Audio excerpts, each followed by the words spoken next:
Whoa, buddy. Put that thing back in its holster. We haven't gone anywhere. I don't understand. Check out the MichaelDukesShow.com for information on how to get access to the podcast. Welcome to the party, pal.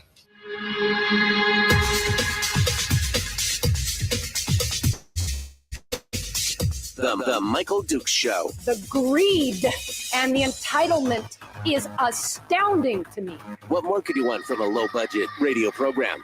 This is a dumpster fire. That was just BS. It is time to get a new perspective. We know just what you need, and we've got just the cure. Open wide and prepare for a steaming hot cup of freedom. I just don't fathom it.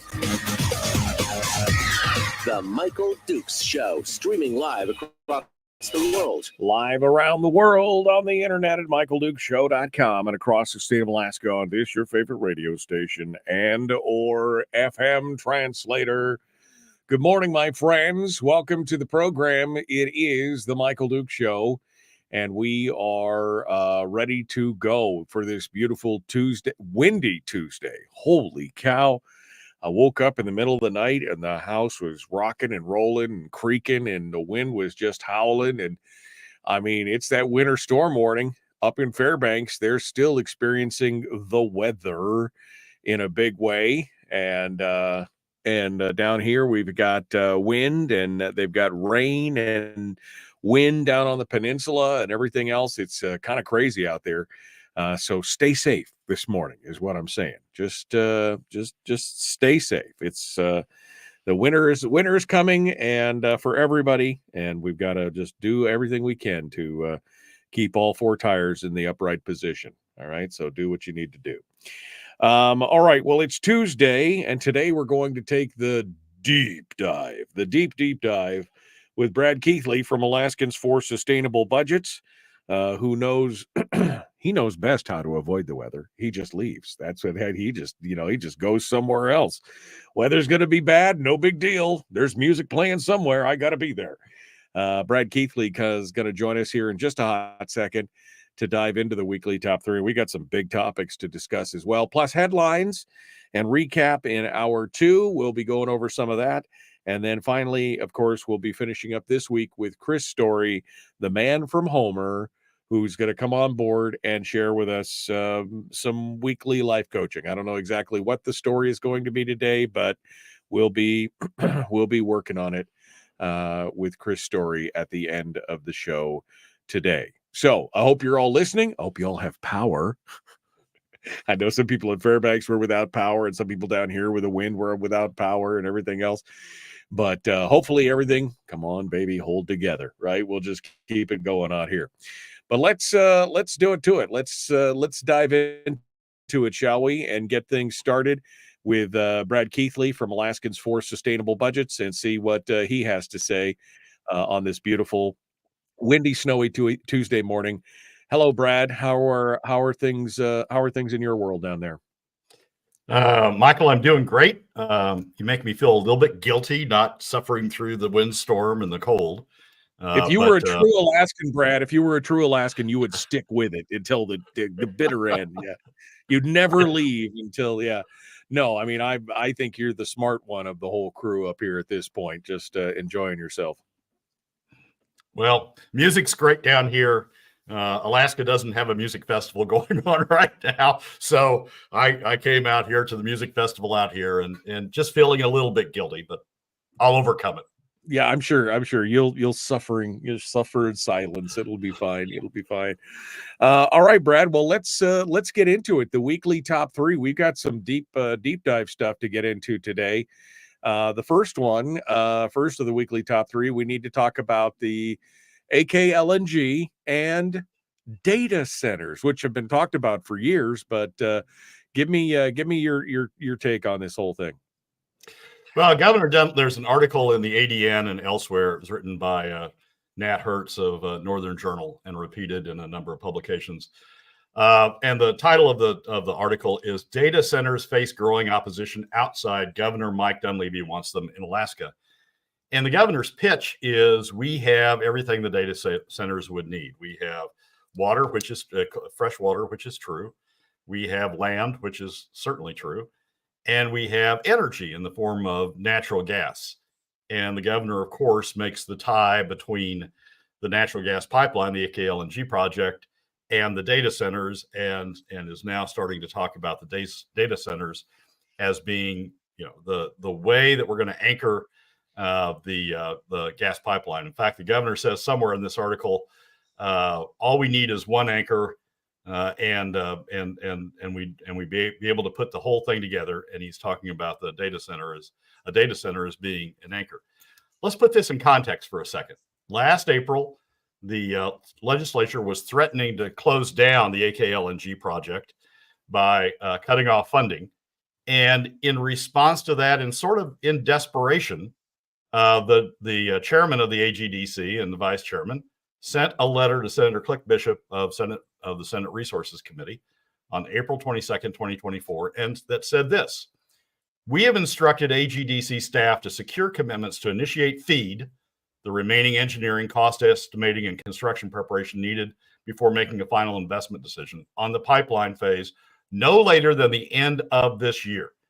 If AGDC fails to secure funding for the entire project or for the initial phase of the project by that date, we have instructed AGDC staff to initiate the work required to shut down and either sell the Alaska LNG project assets or put them into storage if there's insufficient value realized for the state of Alaska." They themselves, in response to the threat of legislative shutdown last year, they themselves put an end of year date on the project. And if the project isn't funded by that point, to start the shutdown. So the clock's ticking. We're in late October. We're about to be in November. The date is the end of the year, and the clock's ticking. In that context, all of a sudden, the Governor Dunleavy starts talking about data centers. And the question to me that immediately came to mind is this a last second Hail Mary or a last minute Hail Mary to try to create an excuse to keep AGDC going when by its own words, it's on track to start shutting down at the end of the year? The thing that particularly got my attention is the governor's statement that they just needed an anchor tenant. The project just needed an anchor tenant or so. And it was going to go, and it was a go, and the anchor tenant would be data centers. So I've looked a little bit into data centers and their gas consumption and their requirements.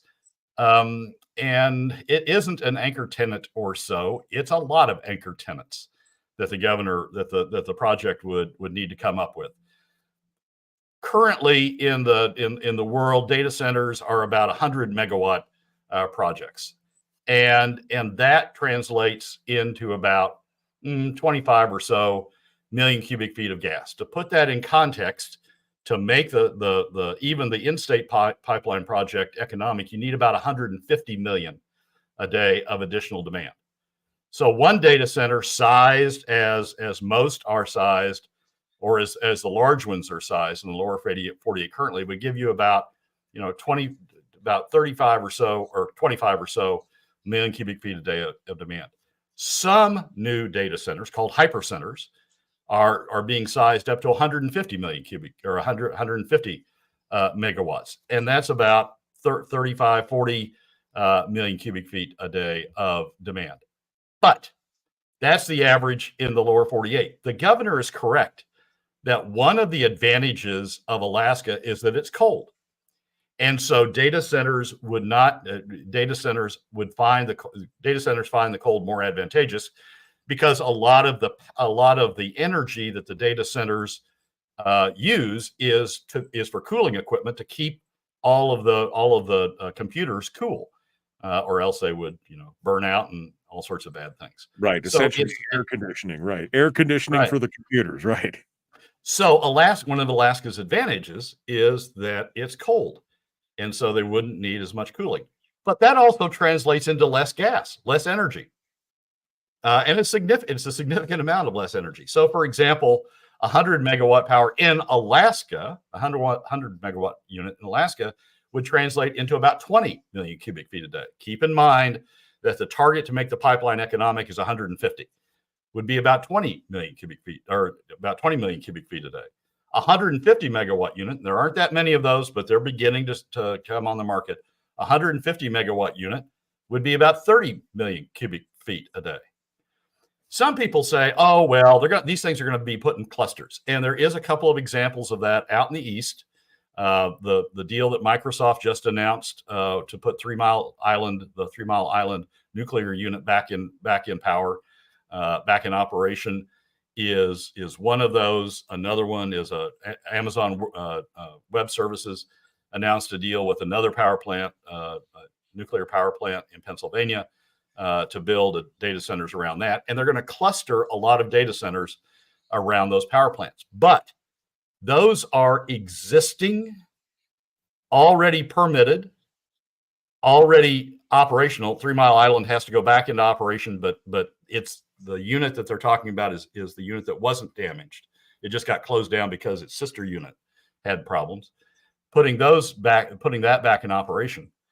And so they're existing, already power outing units, and they're just talking about clustering data centers around those units. Alaska would be entirely different.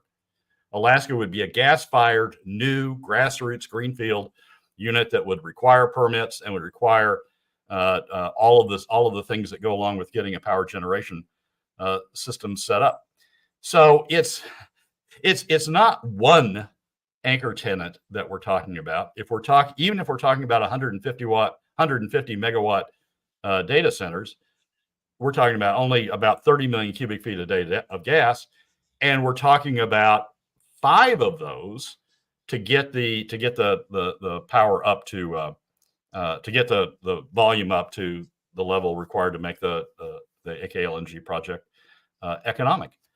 And so you got to be a little skeptical about that. You got to think back to, let's see, what's the last big thing the governor announced? Oh yeah, carbon credits. And how that was going to solve the budget crisis for the next decade and beyond by selling all these carbon credits and by creating the storage unit. You got to think back to the governor's announcements, and when he projects big things, what happens with them. I think, in all honesty, maybe we do ultimately get data centers up here, and maybe they are ultimately of a size that would make the pipeline economic. But you got to question whether that's real. And I think, frankly, what we ought to do is stay on track with what the AGDC itself said in the letter to Senator Bishop last April. We have instructed AGDC staff to secure commitments. If they can't, we have instructed staff to initiate the work required to shut down and either sell the LNG project assets or put them into storage.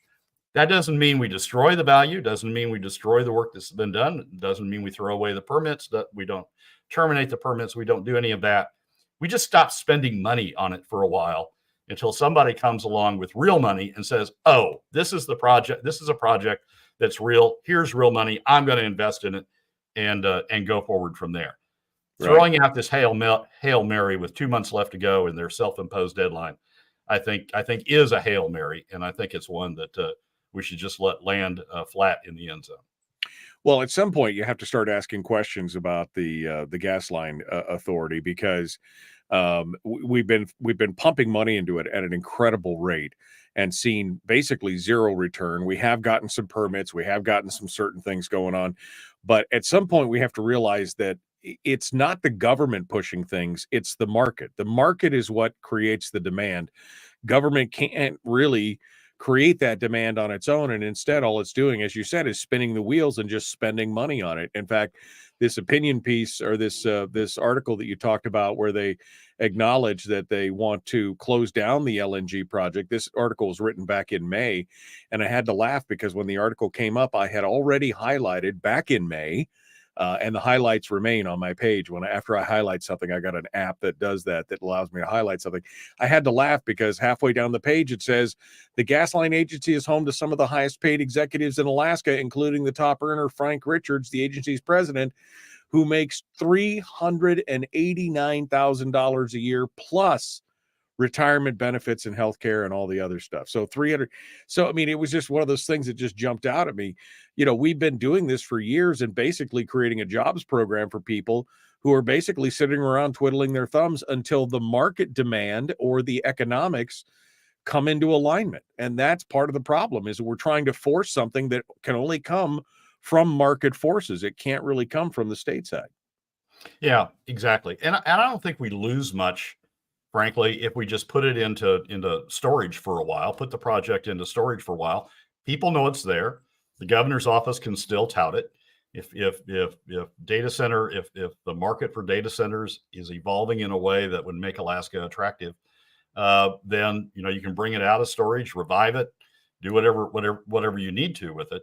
It's not like it's going to deteriorate while it's in storage. Yes, the time is running on the permits. And the permits may need to be renewed when you come out of it. But if the market isn't there now, you're not shortening that time frame on the permits at any. The time's going to continue to run even if you continue spinning your wheels waiting on it. So I think we've gotten to a point that if the market wants it, the market knows it's there. If there's data centers out there that want to invest in it, data center developers that want to invest in it, they know it's there. And they can pursue it. Brad Keithley, Alaskans for Sustainable Budgets. The weekly top three continues. That was number one. We're going to move on to number two here in just a moment. Don't go anywhere. The Michael Duke Show. Common sense, liberty-based, free thinking radio. We return to more right after this.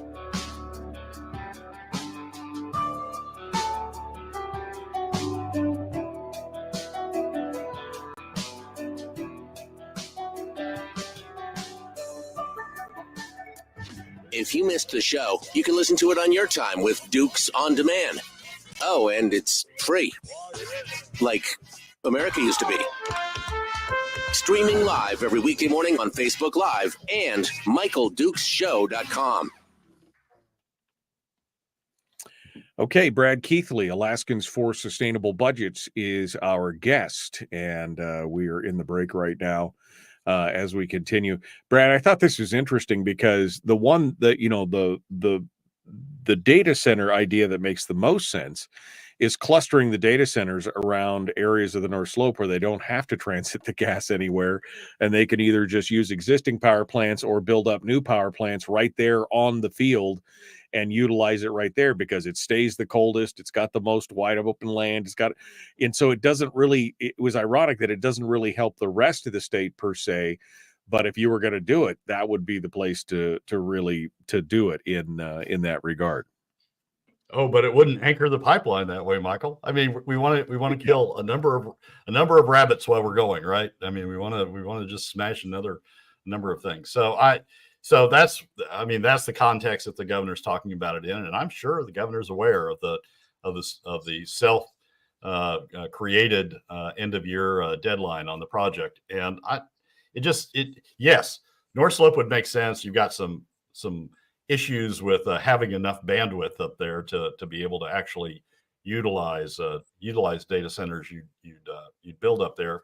You'd have to build, I mean, sort of the reverse of that is you'd have to build a whole lot of bandwidth into the North Slope for data centers to actually, be able to enter the data center market from that location. But the governor, is seeing, oh boy, I can talk about this now. I talked about climate credits a couple of years ago. That got me through a session. Maybe I can talk about this, and this will get me through a session. And I can promote this and say we need to keep the AKLNG line going, and this is out there and I'll get to the end of the session and people won't have figured it out yet. Well, it's not that hard to figure it out. This may not be, well, yeah, it's about as pie in the sky as the climate credits project was. Well, I mean, we'd all love to see it. We have all the things that are out there, but again, the metrics and the economics of it are just, not working out quite yet. Again, the most feasible of the feasible ideas means that it wouldn't be the anchor tenant that he wants it to be. I mean, essentially, there'd have to be 5 clustered data centers to be able to be the anchor tenant size based on the numbers you just threw out there, right? Would that be about right? Yeah, that'd be about right, and it'd be maybe 6 or 7 because the cold is helping you reduce your costs in terms of energy costs, but it's also reducing gas demand that makes things economic from at least the pipelines in. So right. It's sort of working against itself as it goes. Well, we'll have to see. We'll have to see where that goes. I mean, there's so many great things that we could do in this state if only the economics worked out for us. I mean, and that's the thing. We can't have this pie in the sky kind of idea of this would be great and that would be great and this would be great. Okay, well then how do we make the economics work? If you can't do that, sure, it'd be great to do all those things. But if the private sector is not willing to invest, the state can't do it all. There's just not enough money. It'd be great to grow barley in Alaska. It'd be great to go food secure, not bring in any of our food. It'd be great to do a lot of things, but the economics aren't there. I wrote a note about this issue on my Substack page, and I got pushback from a guy who said, "Oh, the state of Alaska is so short-sighted. If it just had this pipeline, it could develop more North Slope gas. It'd have yeah, right. If Alaska just built a $40 billion pipeline." Put your money where your mouth is, step up and build a pipeline. And then all these great things happen. They don't happen for free. And everybody wants to ride on the state's coattails. They want the state to build it for them. They want to take PFDs out of Jesse Sumner's bill to cut the PFD permanently in order to pay off a pipeline. They want middle and lower income Alaskan families to pay for it. They don't want to pay for it themselves. I'm just saying we need people who are willing to pay for things themselves, and if they aren't willing to do so, we need to move on to the next thing. It's always the guy behind the tree that needs to pay, right? That's what it's always. They're always the guy behind the tree that needs to pay, not us, but him. All right, number 2 is dead ahead. We're ready to go. The Michael Duke Show, common sense, liberty-based, free thinking radio. Let's do this thing. Here we go. Brad Keithley joins us every week to discuss oil, gas, and the economic forecast of Alaska. It's the Michael Duke Show. All right, the weekly top 3 continues. We're on to number 2 today, and this seems like a perennial topic that we're always talking about, and that is the hypocrisy of Larry Persily, who is, he's a policy wonk. He's worked for the government at all different kinds of levels. He publishes a newspaper down in the Southeast. He does all but the thing is that he's always coming back, and it's always interesting to watch because at some point he always does something that is, or says something or writes something that is fairly hypocritical of everything else that he's written previously. Brad, I'll let you go to this. Well, I've sort of become immunized against Larry's columns. I mean, a lot of them go by and say, "Oh gosh, here we go again." And it takes a lot anymore for one of those columns to stand out and just, make me cover my face in my hands and just, keep shaking my head. This one did it. It's a column that was posted this week. It's in various other papers around the state as well, but it was posted this week in the ADN, and it's an opinion piece. The title of it is "The Problem with Politicians' Tax-Free Promises." And there's a picture of Kamala Harris and President Trump underneath the former President Trump underneath the headline, and indeed the entire article is about the tax-free promises being made both on the Trump side, the reductions in income tax. He's talking about repealing the tax on tips, repealing the tax on Social Security benefits, spending a lot, and additional new spending that he's proposed, and all of those sorts of promises Persily's got, and then he takes on the Harris promises. And then he says, in a sentence, he says, "But details matter, especially when it comes to government spending or lack of government revenue. It all adds up to the same. The Committee for a Responsible Federal Budget, a respected nonpartisan think tank that advocates for reduced federal deficits, added up all the Trump tax cutting promises and came to a number. They did the same thing with the Harris promises and came up to a number." And Persily says that's just bad. We can't continue to have politicians who talk about and talking heads who advocate for tax cuts here and tax cuts there and tax cuts there without offsetting revenues that pay for it. It was an issue that you and I talked about just last week.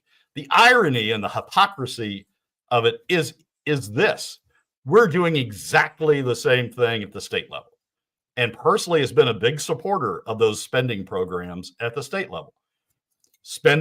Increased spending for K through 12, increased spending for defined benefits, increased spending for the university, increased spending for this program, that program, increased spending for childcare, just program after program after program of increased spending, with no talk on Persily's side and no talk on the advocate side of what that's doing on taxes.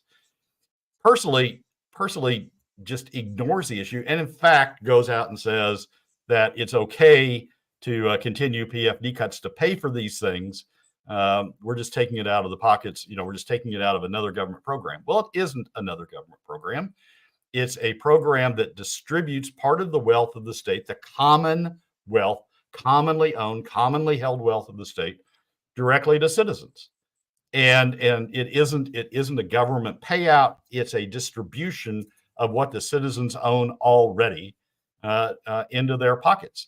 And taking it is, if you don't want to call it taxes, taking it is certainly reducing their income, which is the same thing as taxes, by diverting that money into government.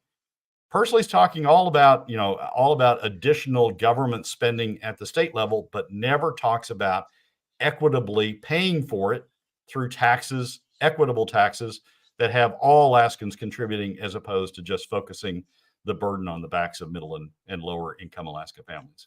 And I find it just hugely hypocritical, almost to the point of just laughing about it, when he takes an entire column to talk about, additional government tax proposals that are coming from the Trump campaign and the Harris campaign, and how horrible they are, and additional spending coming from both campaigns and how horrible that is, and the increased deficits it would take. That's taking from future citizens of the United States, taking money out of their pocket to bear the debt burden. Well, the same thing is going on in Alaska. We have people talking about this additional spending, increasing the tax burden on middle and lower income Alaska families through PFD cuts, and not recognizing that, and couching it in words that it's, well, this additional spending on K through 12, or this additional spending on childcare, or this additional spending on the defined benefits program, that's all tax free. You wouldn't have to pay taxes for that.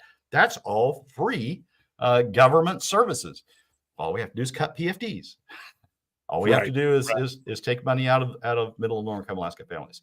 If he's going to decry what's going on at the federal level as being, a gamesmanship, and as being unsubstantial, unfulfillable, leading to additional deficits, then he should decry the same thing.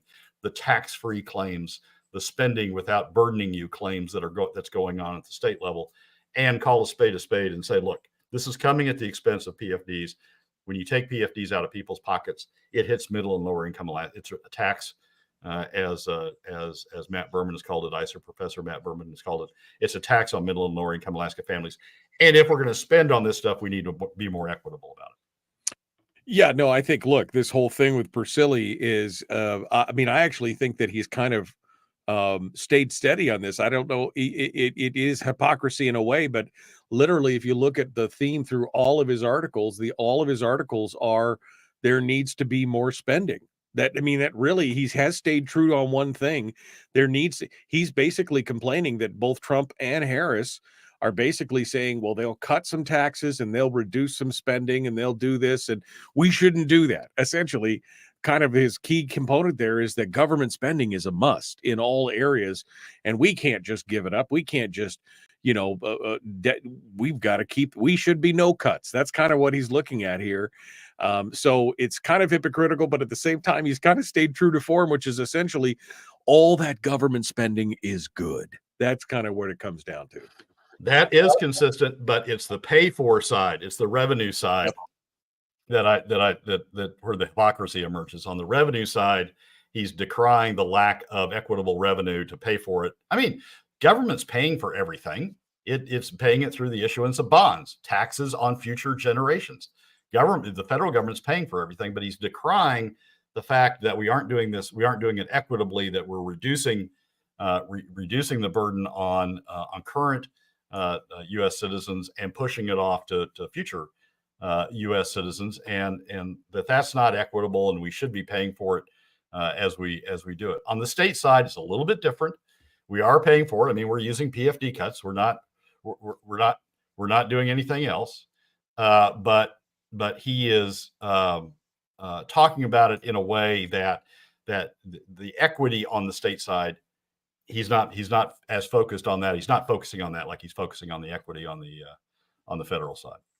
Right. No, and of course the bigger problem here is that the more you do it on the federal side, you have a much greater danger. If we do it on the Alaskan side, what it's going to lead to essentially is more government spending and eventually the death of the PFD and more taxes. But if they keep doing it on the national side, now we've got a full-blown crisis going on because we won't be able to remain the world reserve currency, and it'll cause, it could cause something catastrophic.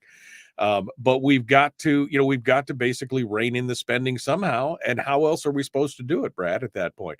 How else are we supposed to rein in the spending on either the national or the state side? You've seen the CFRB stuff. They have looked at this, they have looked at this extensively, and they're not happy with any of the proposals out there. What do we do?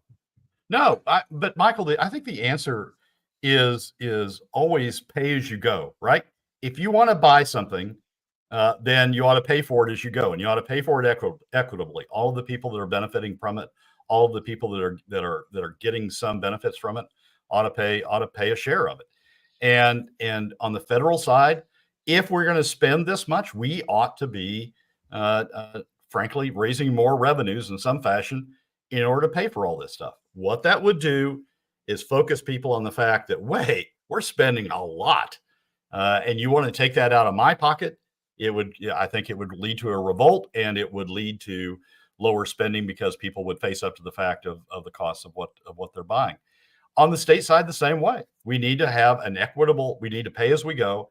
It needs to be equitable. And if everybody had to contribute to it on an equitable basis, the top 20%, the non-resident industries, the tourist industries, fish industries, and the oil industry, who also would need to contribute to the additional spending, they would revolt. They would say, no, we're not going to pay for this additional amount. Stop spending. If you're going to make us pay for it, as opposed to pushing it off on somebody else, which we're fine with, but if you're going to make for us pay for it, then we need to lower the spending. I guess the same thing is true on both sides. Persily complains about the fact we're not getting revenue, the pay as you go on the federal side, and that we need to, have more revenue in order to deal with the spending. Yes, maybe increase spending, but have more revenue to deal with that spending on the federal side. But then he just ignores it on the state side. He ignores the equitable revenue issue on the state side and continues to argue for additional spending, tax free, but it's only tax free to the top 20%, to non-residents, and to the oil companies, and it's not tax free to the rest of the other 80% of Alaska families. Right. No, I mean, that's part of the whole thing. When you live on the credit card, it becomes easy and easy until the bill comes due. And when the bill comes due big time, as we're going to see on the national level and on the state level here in the next 10 years, it's going to create some real problems. All right, Brad Keithley, Alaskans for Sustainable Budgets, continues with us. It is the weekly top 3. We're ready to continue here in just a moment. We'll be on to number 3 here in just a second. When we get back, don't go anywhere. There's a lot to cover in this last one, so we're going to try and bust through it. We'll return in a moment. The Michael Duke Show, common sense, liberty-based, free-thinking radio. Back with more and Brad Keithley right after this.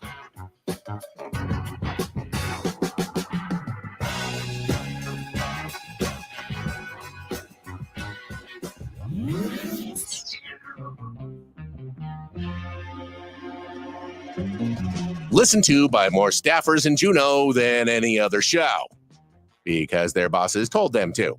And after what they just heard, oh man, they're going to be pissed. You're a bad, bad man. The Michael Duke Show.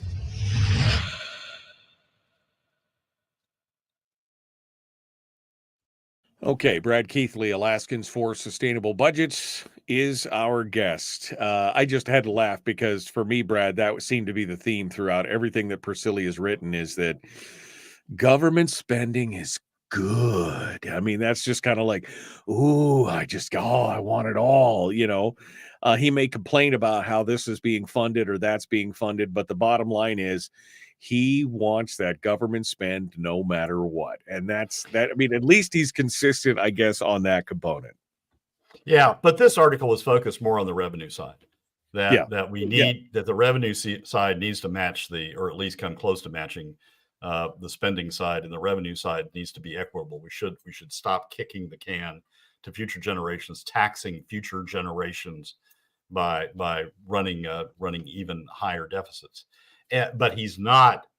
There's not that theme. He never touches that theme on the state side. The state side is always, we can just do it through more PFD cuts, as opposed to we need to address revenues equitably on the state side as well. In a sense, I mean, the issues are the same at the federal level and at the state level. It's just who's getting hit is different. Right. At the federal level, the gap's being closed by future generations. Right. We're just kicking the can down the road and taxing future generations by running up debt. At the state level, we're not doing that. The can isn't getting kicked down the road to future generations. Instead, we're kicking the can to middle and lower income Alaska families by using PFD cuts. Concept's the same. Run huge deficits. Yeah. The amount of the deficit at the federal level is the same as the amount of the deficit on a percentage basis as the amount of the deficit at the state level. It's just who is getting hit with the deficit that's different. Well, and it just shows in his mind that it solidifies in his mind that the PFD is government money. Because if it was the people's money, he'd feel something totally different. But he 100% believes and has swallowed the Kool-Aid that that's all government money, so it's free and clear to take, and it doesn't matter. And that, I think that this just proves that out. Fat Ray said, I thought for sure PFD cuts were a tax, didn't realize they only applied to one demographic and not to everyone. Well, it is a tax, and it's a tax on everyone, but we're talking about, Brad, I think, correct me if I'm wrong, but we're talking about the regressiveness of it. It affects the demographic that it affects is the lowest income earners in the state, harder than anybody else. Well, and middle income. I mean, so the way to look at it is look at what the average tax rate is or what the flat tax rate would be if everyone paid equitably as a share of income, which is how taxes are calculated. And look at what the flat tax rate would be, and then look at who's paying below that tax rate, who's getting off with not paying the average tax rate, and who's paying above that tax rate. And it's the top 20% that's getting off with paying significantly below the average tax rate, and it's being funded. That gap between the average tax rate and what the top 20% are paying is being funded by excess taxes, excess burden on middle and lower income Alaska families. They're in essence subsidizing the top 20% by paying more, so the top 20% get off with paying less. Yeah, so it is a tax, although Randy will say it's not. It is a tax because everybody is paying it, but it's the impact of that tax that we've been talking about here on this as well. Let me go through here. Let's see. Barbara says, speaking of federal deficit, it took a sharp uptick in the last 3 weeks. I mean, yeah, what do you think is going to happen? They got one more continuing resolution. Does it take it to the end of this month, or did they take it to the end of the year now? I can't remember the last one. They just keep shuffling the deck forward. It's into December. Into December. Yeah. After the election. Yeah, so it'll be after the election. Oh, yeah. And so that'll make it better, I'm sure. And they'll do more continuing resolutions on the way through because they can't be bothered to do things in a normal, rational, reasonable, normal order as that goes. They can't pass the 12 budget bills a year that they're supposed to be passing. They have to just keep putting it on, increasing the debt, and saying it'll all be fine. But I mean, anybody who's run a household budget understands that it's not going to be fine, right, Brad? I mean, you can look at it and go, that's not going to work forever. Well, that's the point of the Committee for Responsible Federal Budget's recent report. It was, look, it gets worse. You think it's bad now. It gets worse under both Trump and Harris. In fact, it gets more worse under Trump because of all the revenue reduction measures. In terms of current paying as you go, it gets worse under Trump because of all the reduction in the revenue measures. So, yeah, it's bad. Yes, it's bad.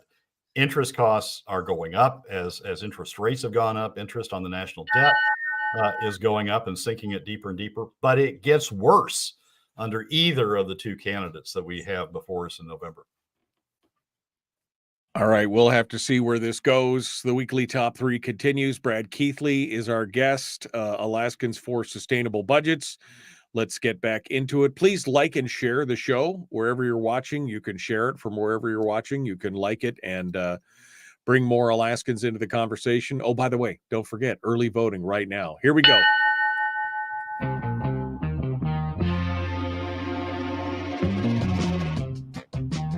The Michael Duke Show. Seriously humorous with a pinch of intellect. Sorry. That is humorous. Here's Michael Dukes.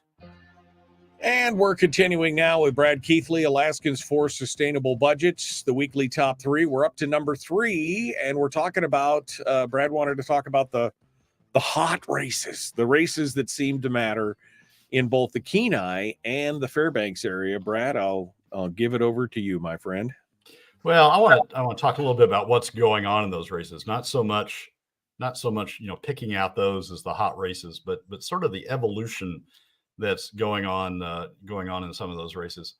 I've particularly focused on what's been going on in the Kenai. Bob Bird, well-known radio broadcaster and other things down on the Kenai, wrote an op-ed in Must Read that I thought was eye-opening.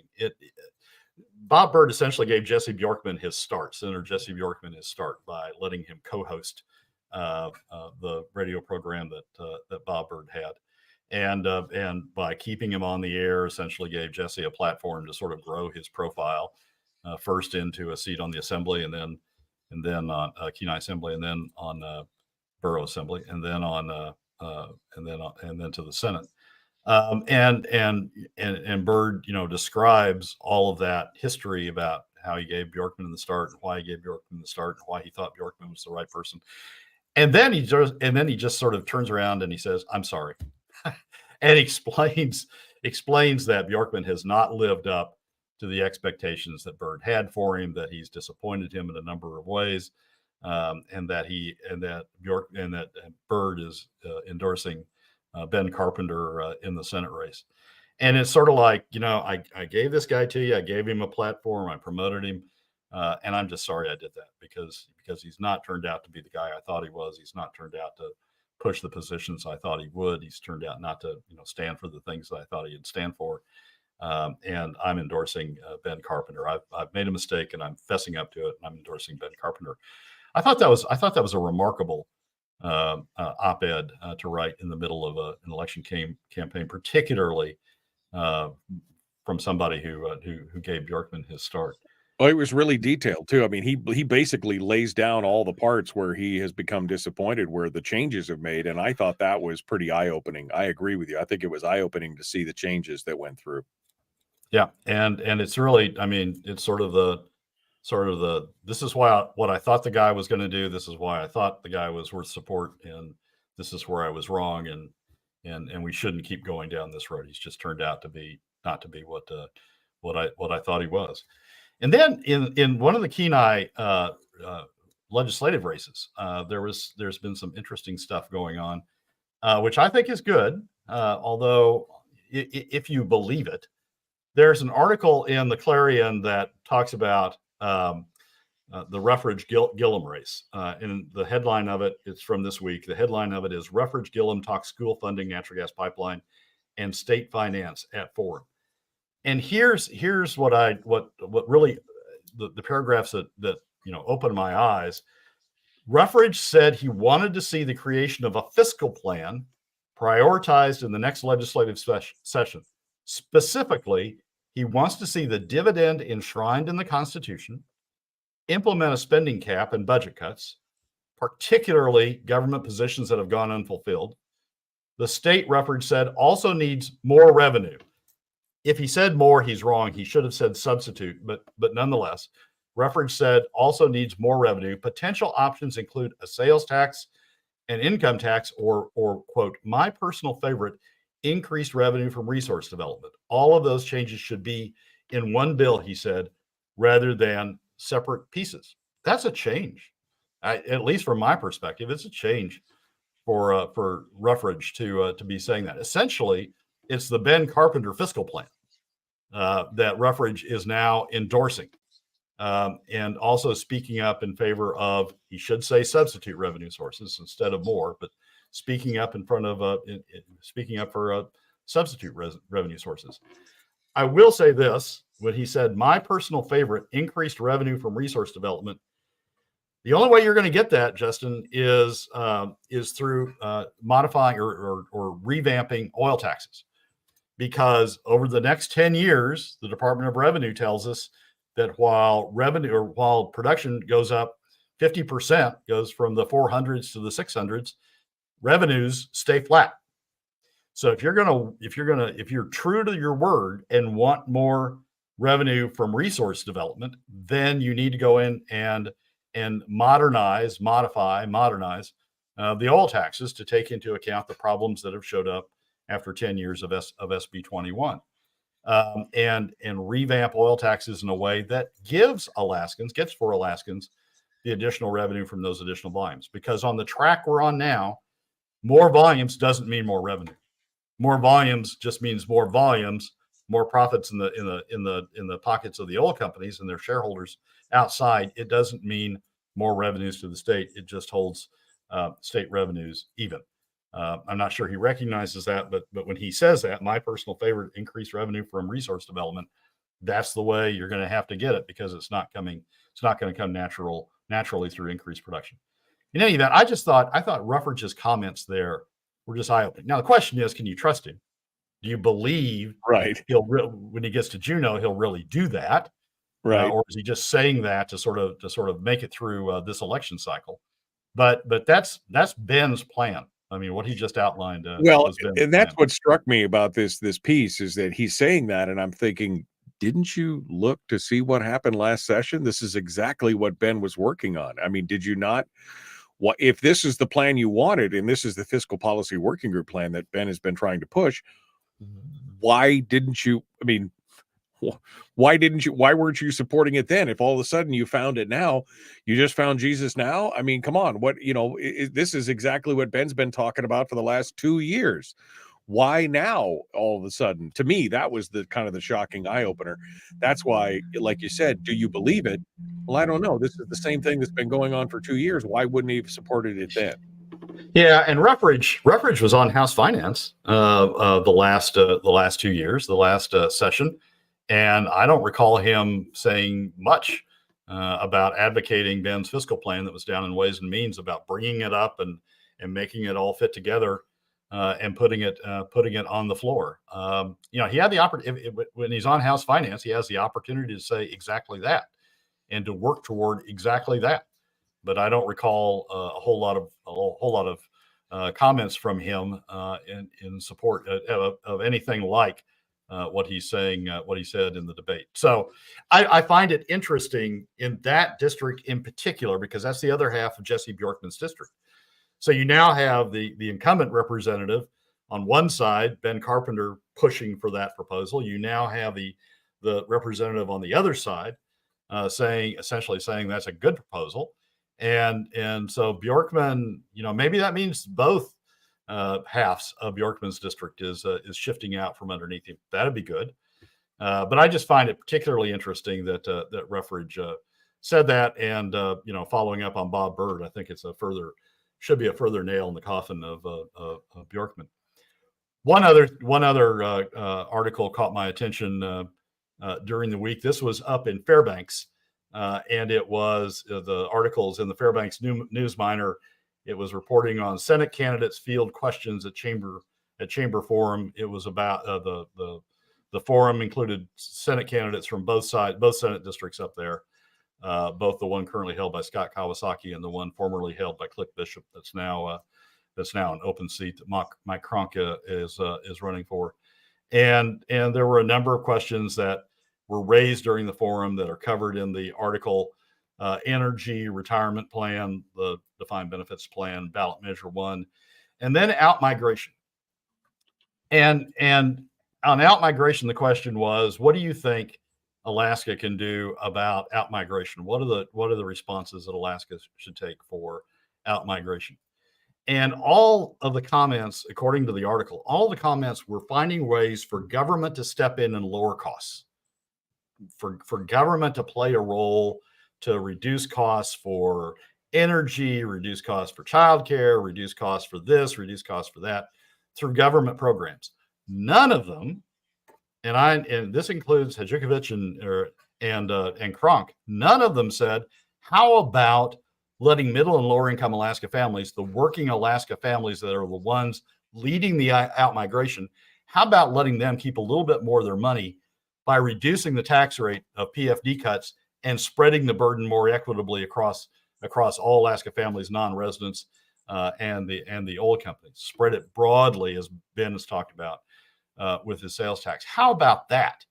And allowing middle and lower income Alaska families to keep more in their pockets. The ones that are leaving, allow them to keep a little bit more in their pockets. If you want to spend, but make sure the burden's broad so everybody contributes equitably towards it. None, including the two Republicans, none of them talked about that. It was just this government program or that government program or that government program.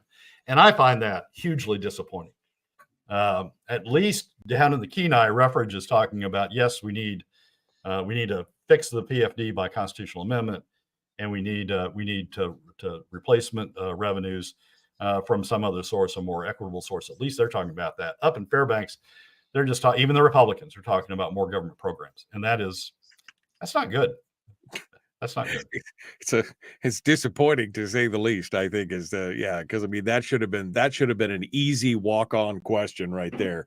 You should have been able to just say, well, if we just gave people a little bit more of their PFD, maybe you want to lower their cost of living, or you want to give them a little bit more to stay here. That would have been to do it, especially, as you said, when you've looked at this and seen that this is that is the group of people that is leaving Alaska the fastest. You think that would be the way to do it. All right, Brad Keithley, Alaskans for Sustainable Budgets, the weekly top 3. Thank you, Brad, for coming on board. Appreciate you being part of it today. Michael, as always, thanks for having me. Folks, that brings us up to hour 2. We got hour 2 coming up. Chris Story is going to finish up the hour with us. We got some headlines and some other stuff. In the meanwhile, stick with us. Be kind. Love one another. Live well.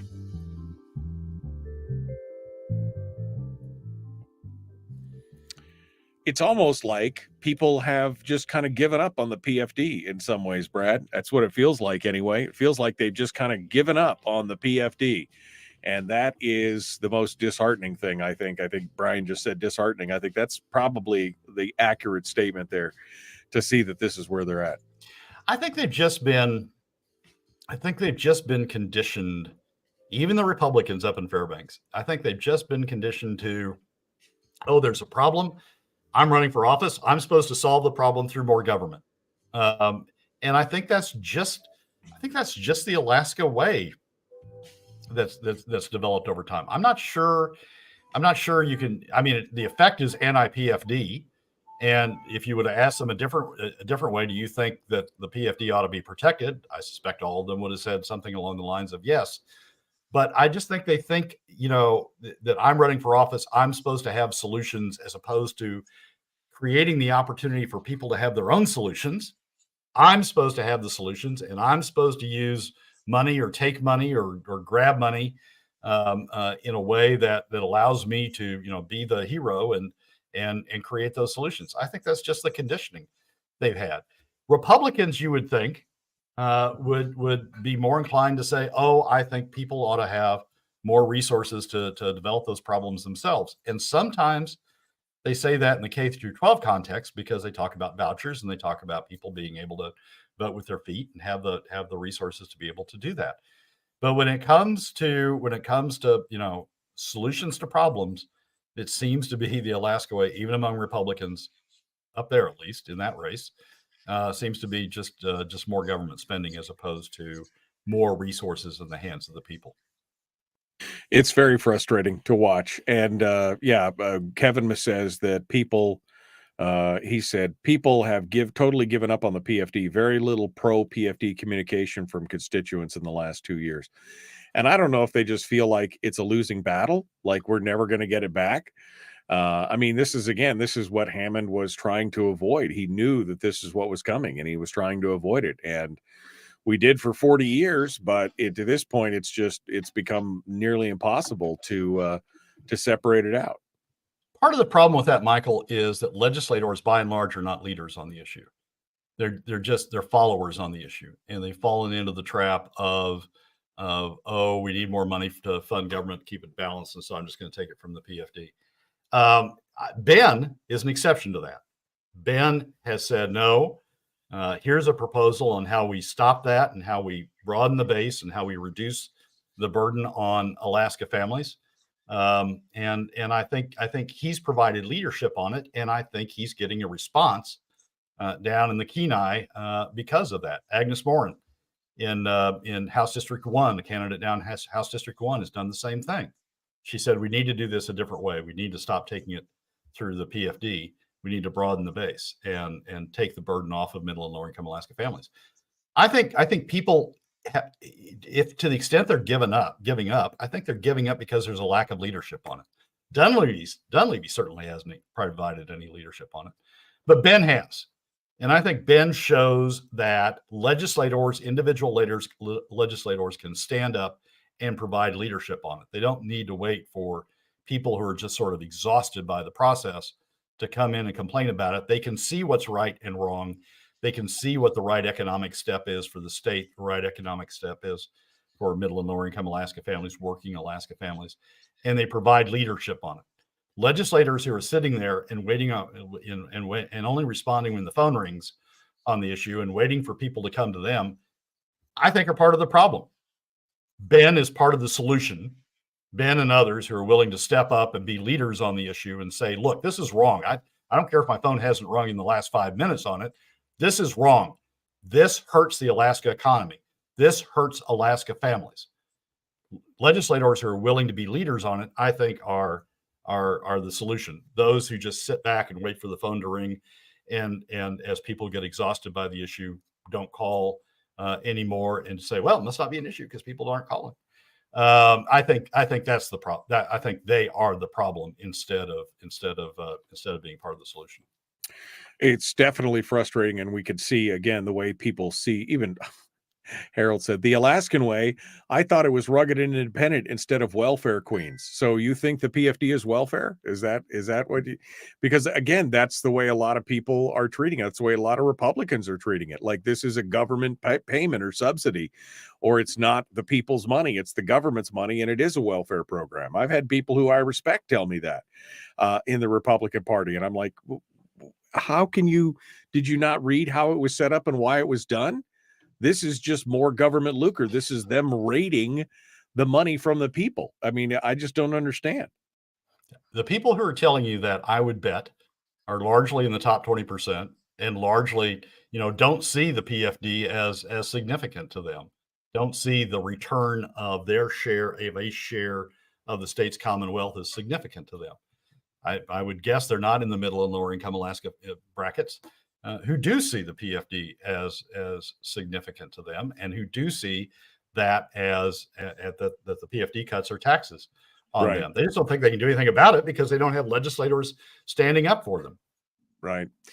Well, it's frustrating. Final thoughts, Brad, here, less than 60 seconds. Well, we're 2 weeks away from the election. It's probably we're probably at the point where people are have made up their minds or are making up their minds. I think it's important to look at what your candidates are saying about economic issues and to respond to that. I think it's important to support candidates who are stepping up like Ben Carpenter and being leaders on economic issues, not waiting for the phone to ring, but being leaders on economic issues and coming up with proposals that are more equitable for Alaska families to support those type of candidates. All right, Brad. Thank you, my friend. I appreciate it. Thank you for coming on board. We'll talk with you again next week. Michael, as always, thanks for having me. Appreciate you coming out. All right, folks. Hour 2 is dead ahead. The Michael Duke Show, common sense, liberty-based, free thinking radio.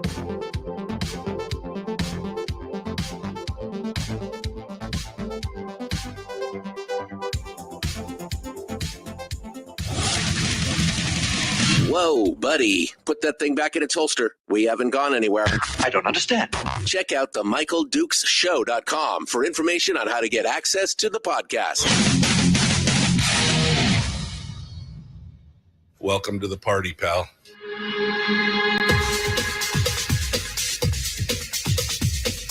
The Michael Dukes Show. The greed and the entitlement is astounding to me.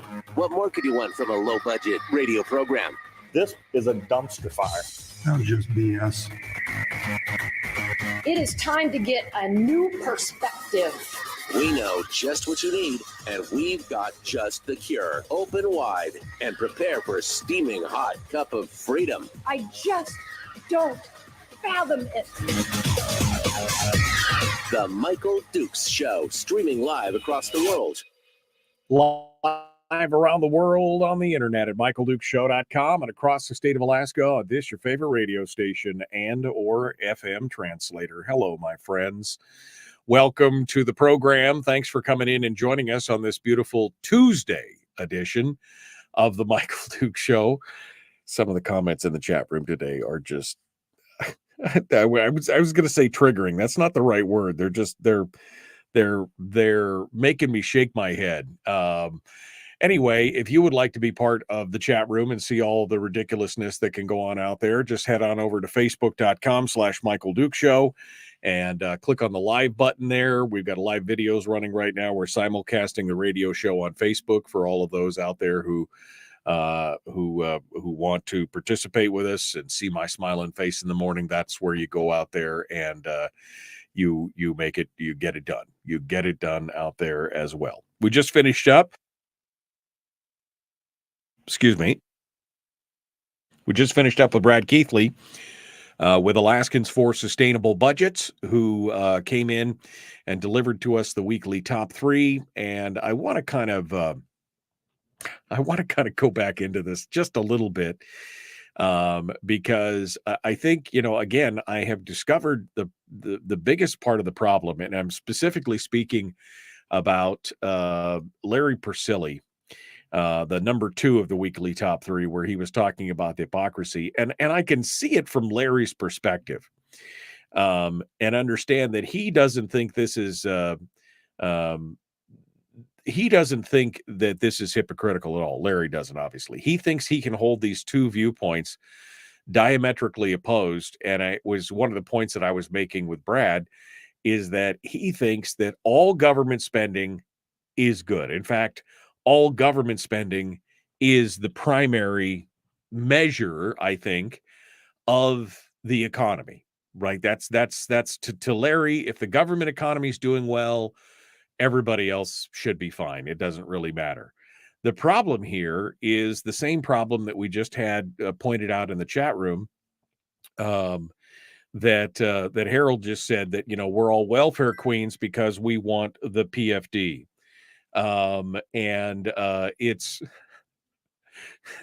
I mean, it's excruciatingly painful to watch this, because if you understand how the PFD came to be, the whole point of the permanent fund dividend was that it was a dividend of monies that was earned by Alaska's collected resources, right?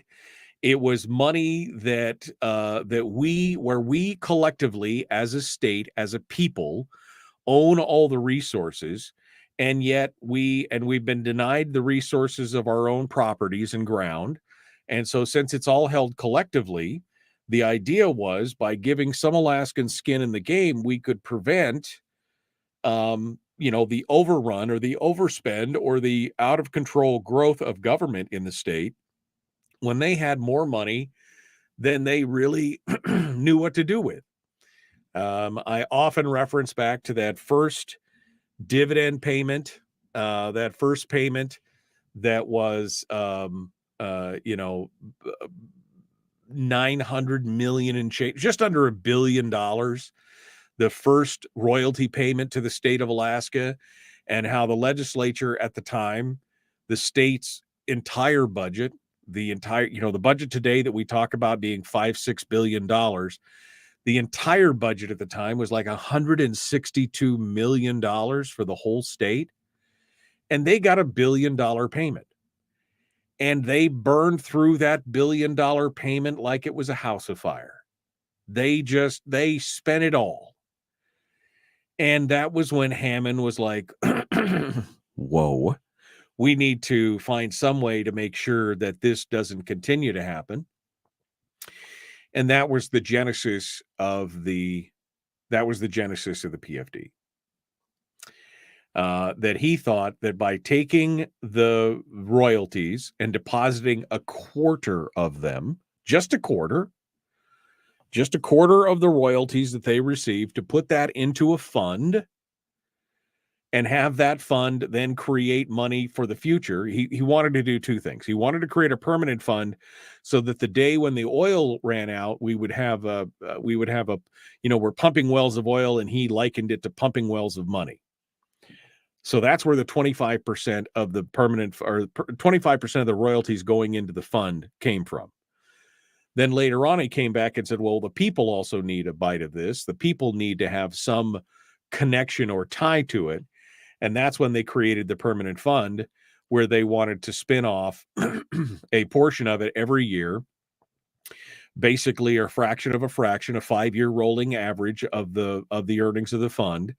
And then they would, after they inflation proofed and did everything else, and then they would pay out to the people their portion of that money. And this worked well for 40 years. Now, again, it wasn't government money. It was the people's money that was being deposited.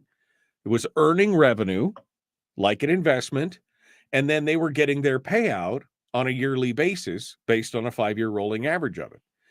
And for years this went on. And in fact, for years, this was just a simple transfer. It never actually hit the books of the state as far as like general fund revenue. It never went in and came out. It was a shall transfer. They will transfer this money over to this bucket of money, this department, to fund and pay out checks. And that all changed under Governor Bill Walker.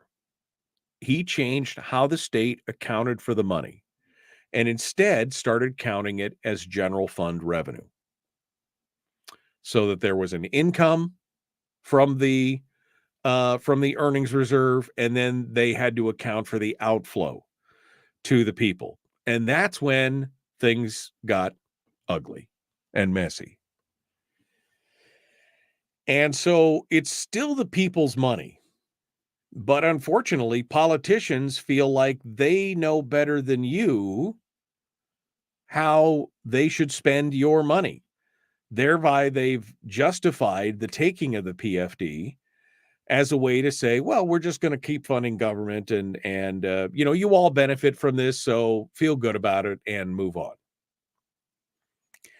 So this idea that somehow, and like I said, I have had people who I greatly respect tell me that it's essentially a handout, a welfare payment. Again, Harold just, said it in the thing. We're all welfare queens if we can't, do it. And his other comment was, if you are depending on the, what did he say? He said, if you are dependent on the PFD, don't depend on the PFD to make ends meet. Who does that? Who does that? Who depends on the PFD to make ends meet? Well, people who are in a lower income bracket. That's who does it. I mean, it's not like they chose to be in the lower income bracket, and maybe they're in the process of bettering themselves. I mean, I was in a low income bracket in my early years. Don't we all just kind of start off there in that lower income bracket and are working our way up? Who does that? Well, people who don't make a lot of money.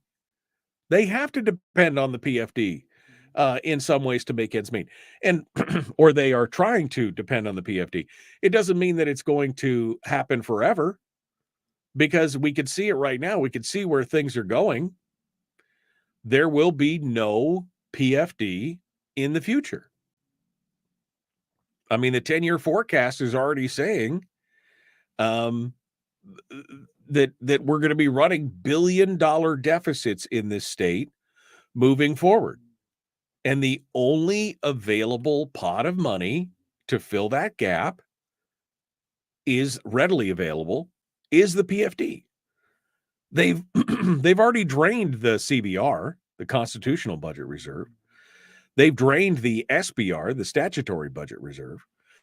The Constitutional Budget Reserve has just over $1 billion in it, but it's supposed to have $10 billion because we took that money in the early teens and spent it on government because we couldn't control our spending then.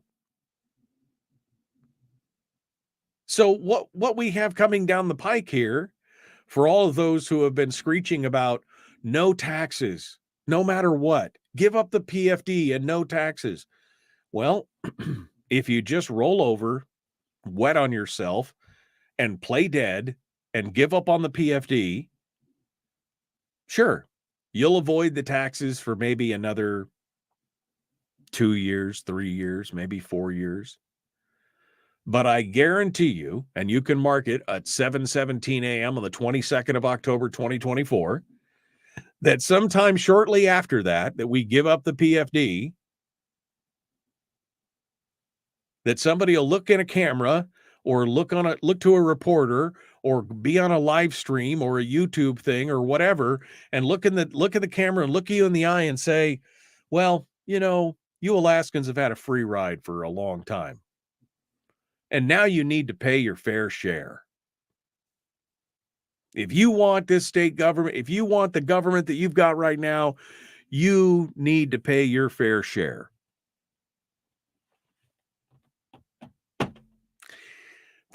I mean, that's it, folks. That is what's going to happen. You're going to give up the PFD. It's going to be gone.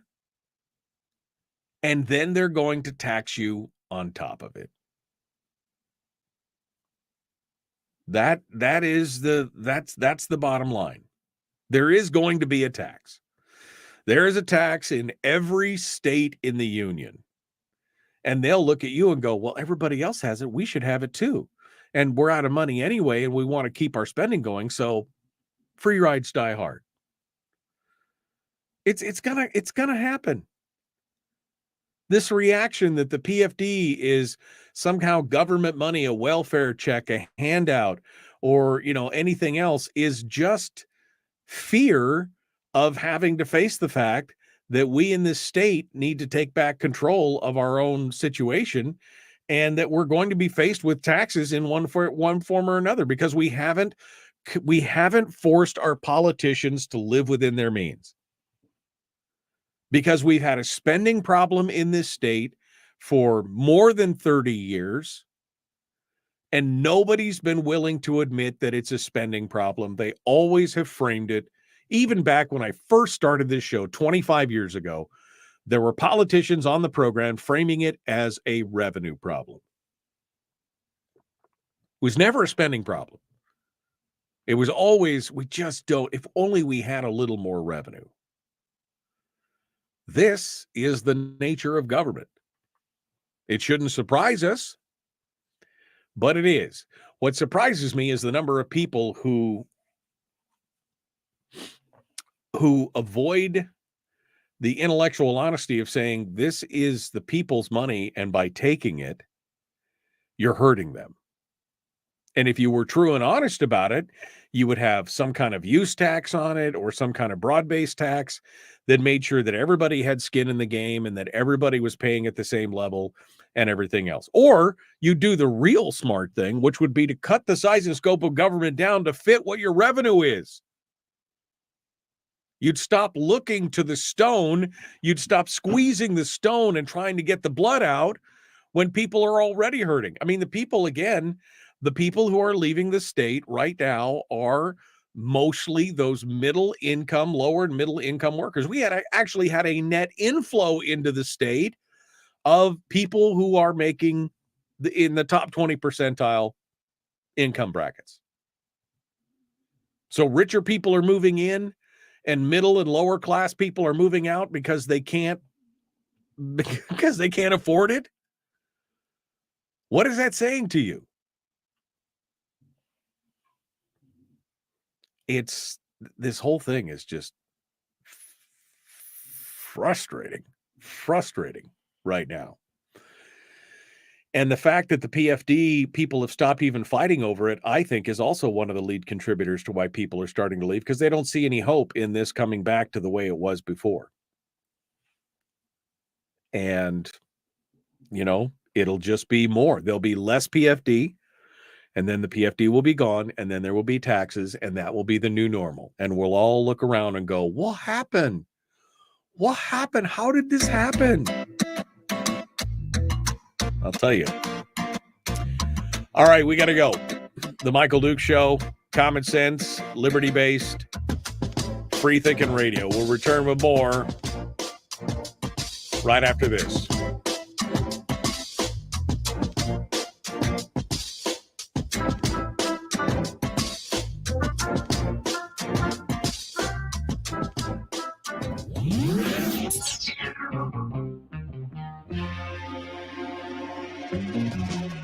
Running on 100% pure beard power. Oh, also some coffee. We dip our beard in coffee. Ha, nice beard. The Michael Duke Show.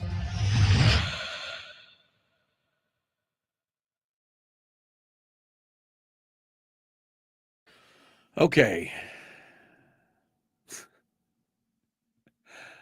Harold, I just don't even understand. You were only giving the expending side of the story and not the revenue side. What? And what?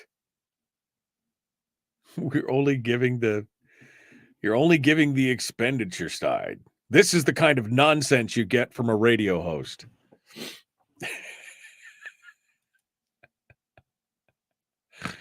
Oh man. You could thank Bill Walker for today's larger PFD. That's a fact. Well, the only reason that the PFD would be larger was because they left an enormous amount of money in the earnings reserve and did nothing with it for 3 years. They basically held back over half the PFD for 3 years, let that money build up. And so it did create a larger return because there was more money in the earnings reserve because they didn't do anything with it for 3 years. So yeah, the PFD is slightly larger today because he cut it and then left it in there. So that's a fact in that regard. But you're talking about a larger permanent fund dividend overall. It's not been a larger permanent fund dividend overall because if we'd been paid the $3,000 and $4,000 and sometimes $5,000 that we would have got, those would have been larger PFDs. So technically he's right, but at the same time, he's always so wrong. He's always so wrong. What did I have on my fingertip? I don't know. What did I have on my fingertip? Was I looking at my fingertip? It froze up apparently for some of you. Was I looking at a booger on my fingertip? Possibly. It's, I'm trying to pick a winner. That's all I could say. The only reason you have the elevated 4,000 and 5,000 PFDs is because of Walker's veto. We didn't get a $4,000 and $5,000 PFD. What are you? All right, never mind. Don't worry. This is the kind of nonsense you get from a radio host. Let's see. And you want to have him on your show? He's the most disrespectful person I've ever encountered. Well, I am just a radio show host. Obviously, I don't know what I'm doing. I mean, Ben Carpenter's just grows flowers, and Kevin McCabe and Mike Shower, they just fly iPads in from China. And, other people were just school teachers. They don't know what he knows. Trust me, he knows it all.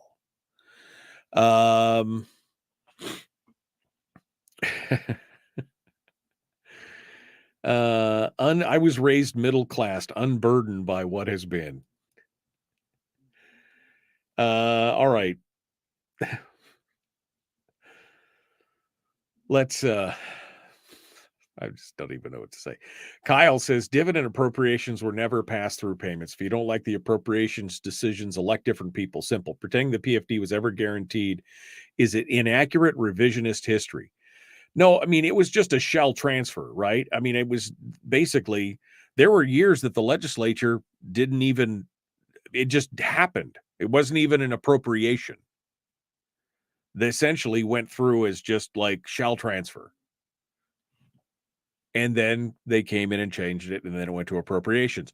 But there were years where the legislature had nothing to do with it, Kyle. Are you disagreeing with that? I'm just curious. Okay.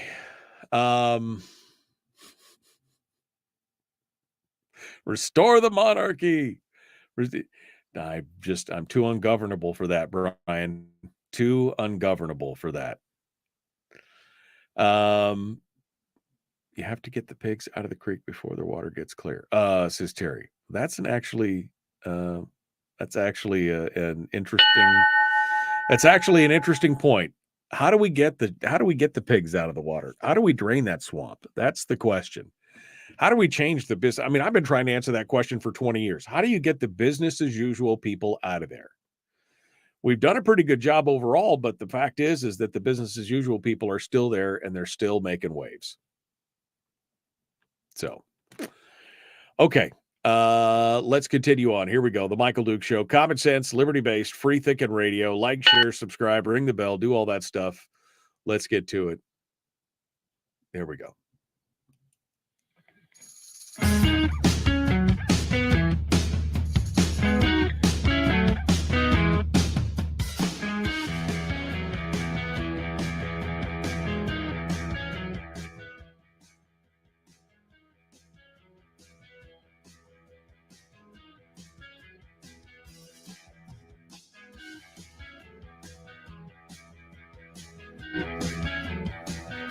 Okay, we are free and clear. One final segment before we jump into it with Chris Story here in just a moment.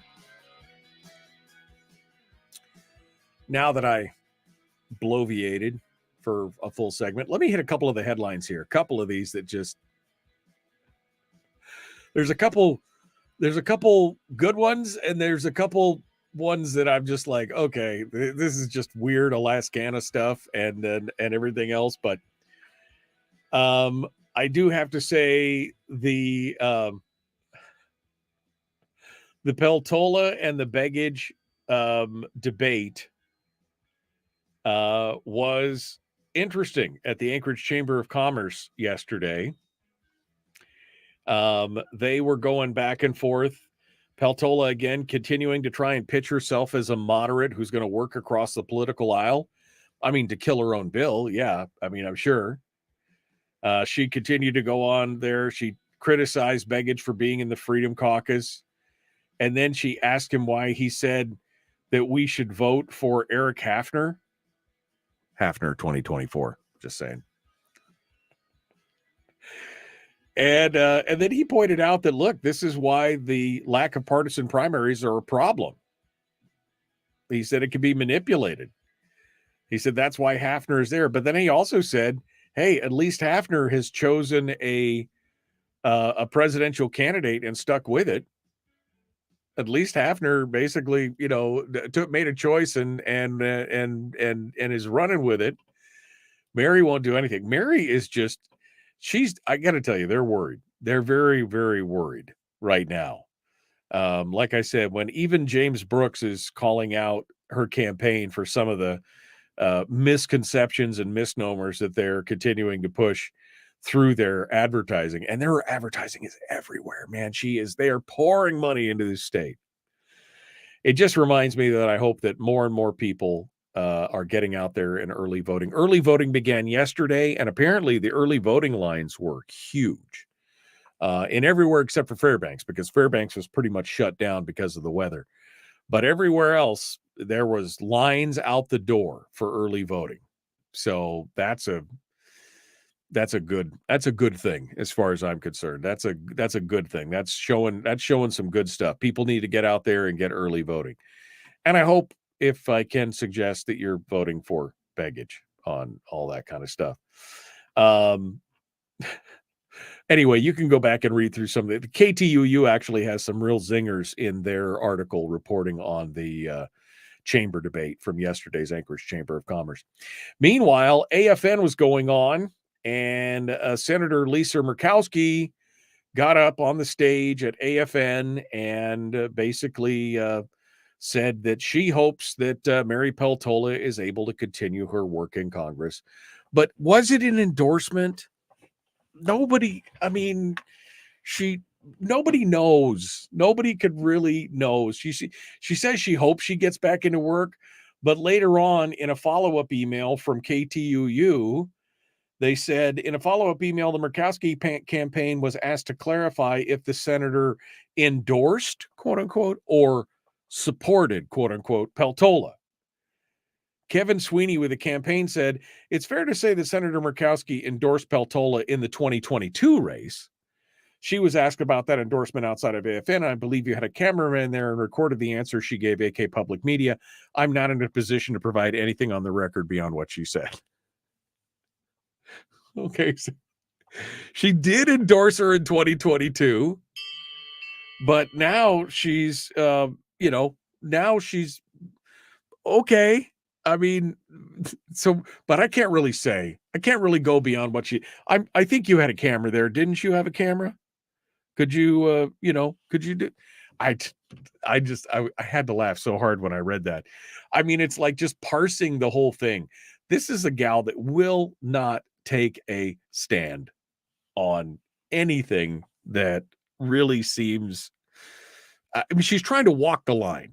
And she's done a damn good job at it. Murkowski has done a great job at this for years, where she's walked the line.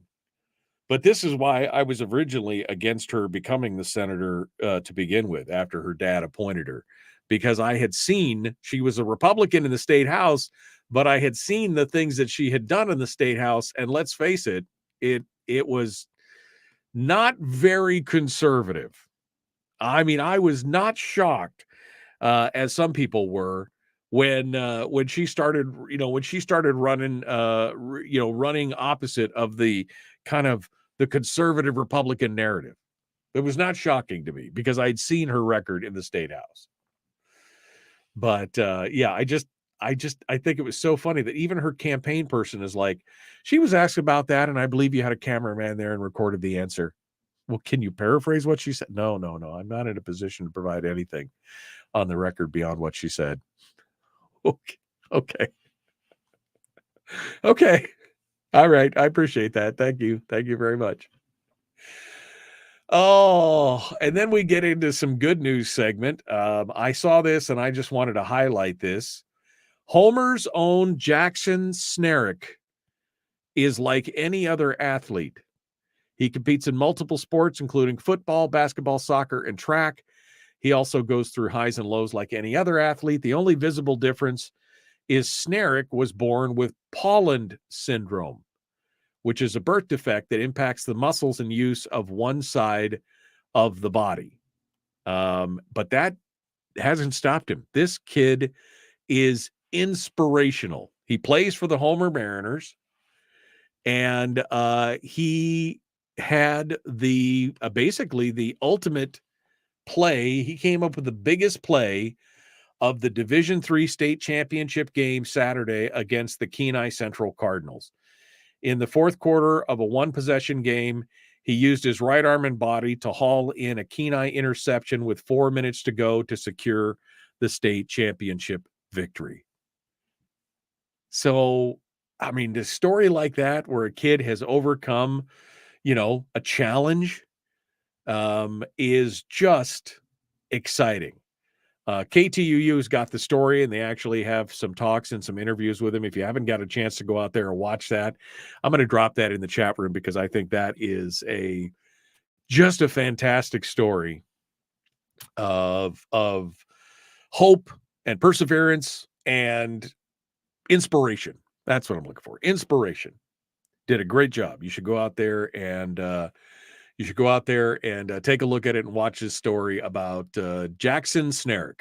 I hope I'm pronouncing his last name right. Snaric, Snerick. Anyway, he has done a phenomenal job, and that play was epic.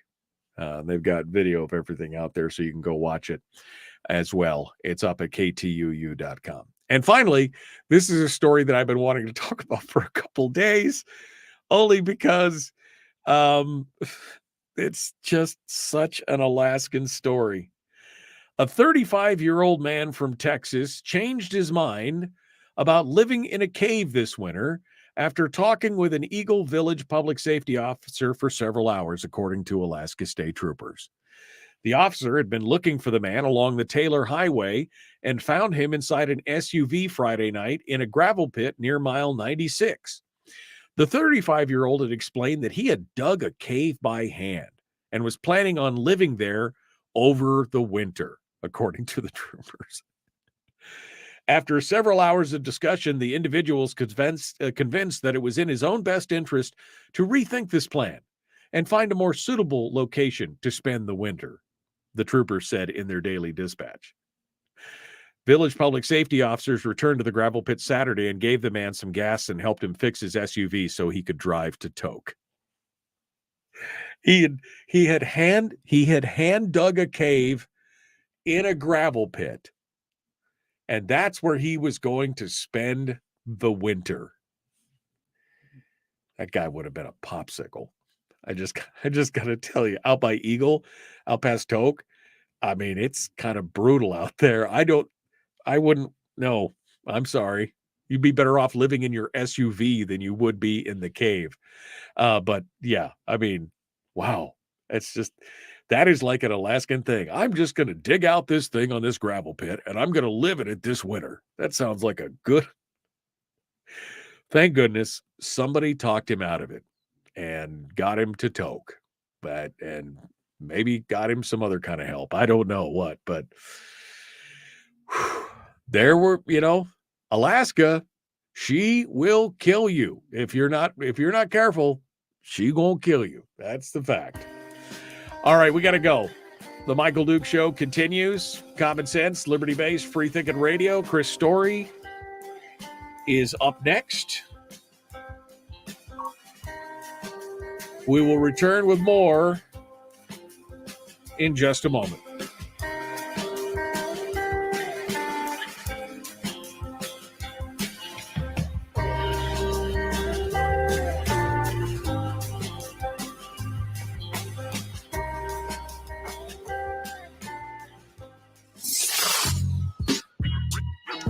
is that? Common sense. Regularly heard on American radio. Michael Duke Show. Radio.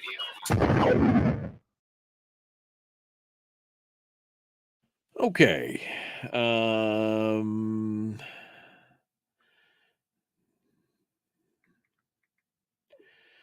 Okay. I'm juggling here some things. What do I need to do? Oh, gotta put, yeah, I know what I need to do here. Okay. That should be all right. We're all good. We're all good. I'm going to get to your comments here in just a second, but I want to make sure that I got Mr. Story on the line. Let's see if we can get him squared away here, shall we? See if we can make this work. Hey, look at that. First time's a charm. First time's a charm. Good morning, Michael. Hello, my friend. How are you?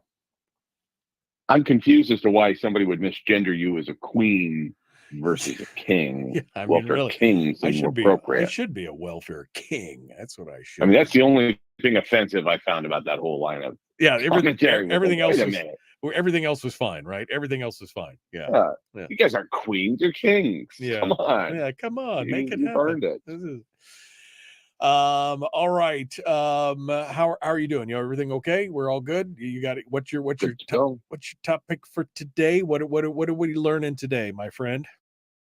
Your American dream. Not mine American dream, but your American dream.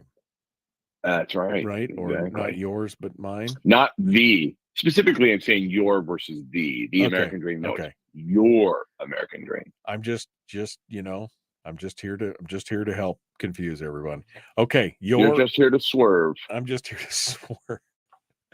Your American dream. All right, Chris Story. Good deal. Hold the line for just a second here. Let me get caught up here in the chat room real quick. And see what else. Fairbanks is still shut down.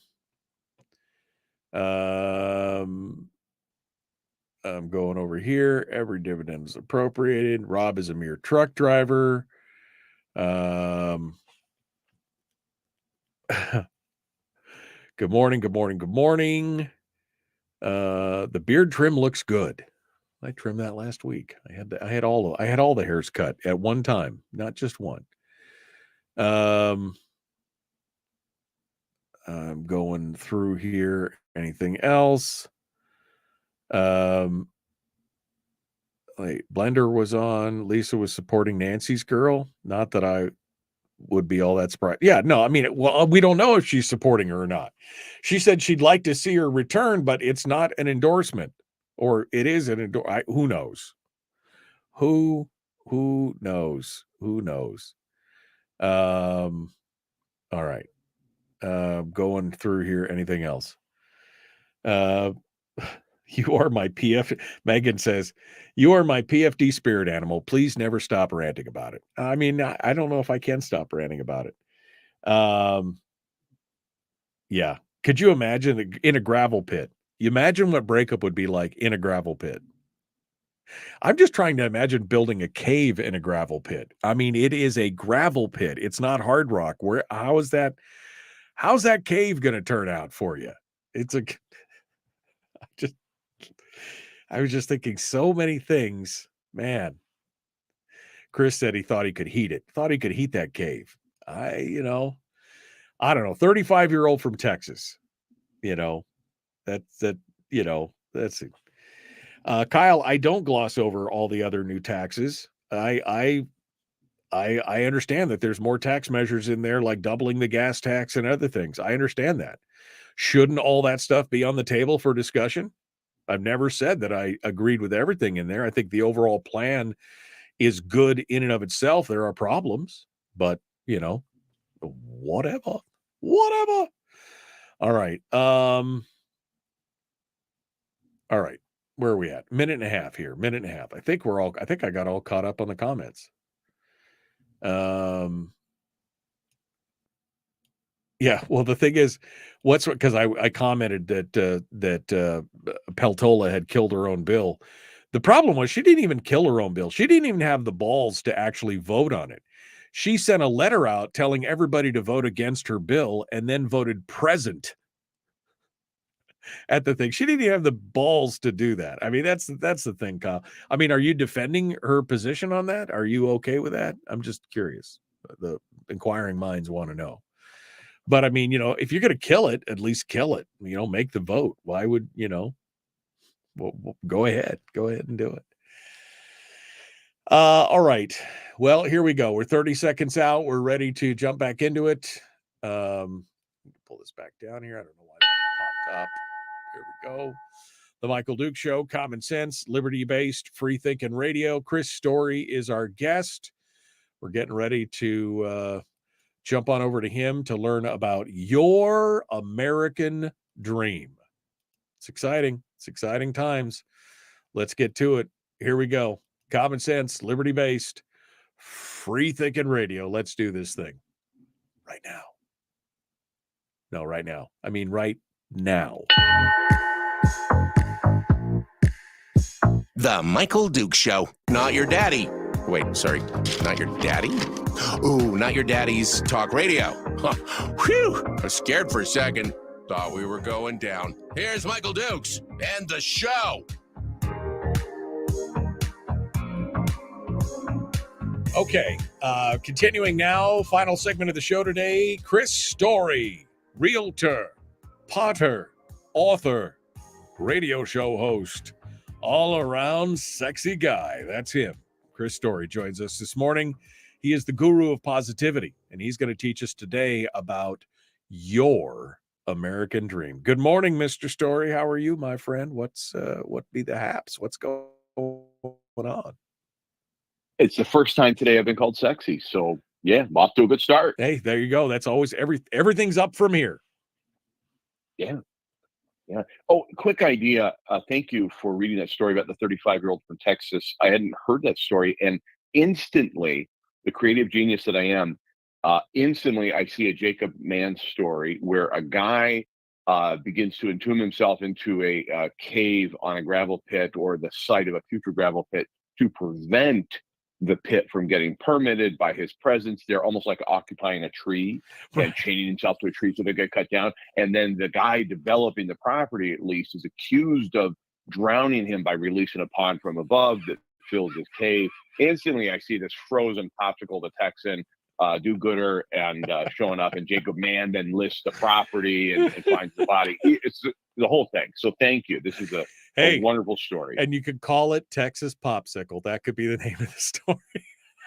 Yeah, exactly. I'm thinking more like, drowned man or, water man. I don't know. We'll see. Let's just see where it goes. But I just wanted to give you a little insight into the genius that is my mind. Hey, it's terrifying, and I'm happy that you shared that with us.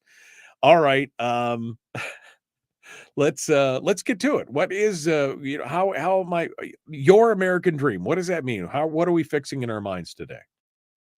After having demonstrated that it is my humility that makes me great, I now turn to the topic of the day, which is what's your American dream? We often hear about the American dream. Is it alive? Is it dead? What's the American dream? People will often say and equate home ownership as being the American dream. And I, for years, have pushed back and said, no, nobody owes you a home. It's the right to home ownership that is a plank of the American dream. It isn't the end all be all. There isn't any one ubiquitous American dream. It's so varied. It's like a rainbow, Michael, something a queen such as yourself could identify with. But it's the right to pursue anything you wish in this country. The freedom to choose what you will do, not do. Freedom to choose what you will accumulate or not accumulate. Well, do you want to build something? Do you want to build your fortune? Do you want to invest?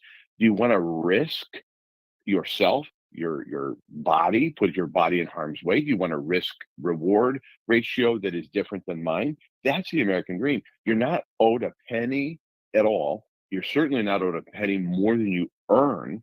And the value you add to the marketplace isn't necessarily your personal net worth. You could be worthy in the eyes of God. You could be worthy in the eyes of your family and all this. But if you're not worthy to the marketplace, your direct compensation will be reflected in that worth or lack of worth. If you're not adding more value than you're taking, you're not going to be getting more in a positive net worth by the end of it. But you can't necessarily measure somebody's worth by their bank account. Of course, it's not what it's about. It's about an experience, isn't it? My American dream is different than yours, but we're still experiencing whatever it is that we envision as our American dream. It's up to you. You get to decide what that is. And this gets me incredibly excited, irrespective of who wins the White House, irrespective of who wins the congressional or Senate race for this.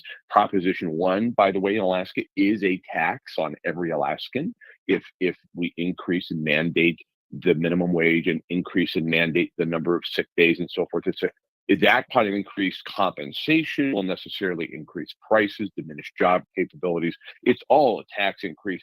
You get to live your American dream, even if Proposition 1 fails. In fact, I think it would be better for your American dream. But that's up to you. That's up to you. You get to decide. I couldn't be more excited about America than I am right now. Even though I was born in this country, I still admire those that wish to get here. I was just reading, I think it's something like 12 million people came through Ellis Island between 1930 and 1954. We've had 12 million cross the border last 2.5 years. Some say it's about high as 20 million. We don't know. I get why people want to get here. Jim Rohn was famous for saying there isn't a Polish dream. Nobody's risking their life to get to Poland. But yes, the American dream is about freedom. We know this. It's about liberty. Don't mistake the American dream with one solution. It's as varied as there are people and fingerprints. And so why talk? I mean, the American dream, obviously, that's a euphemism for, like you said, freedom, home ownership, et cetera, et cetera. But why focus down on your American dream? Is this a way to try and help people focus their desires and their thoughts on a chief definite goal or aim or what? I mean, why are we wrapping it around the American dream in that way?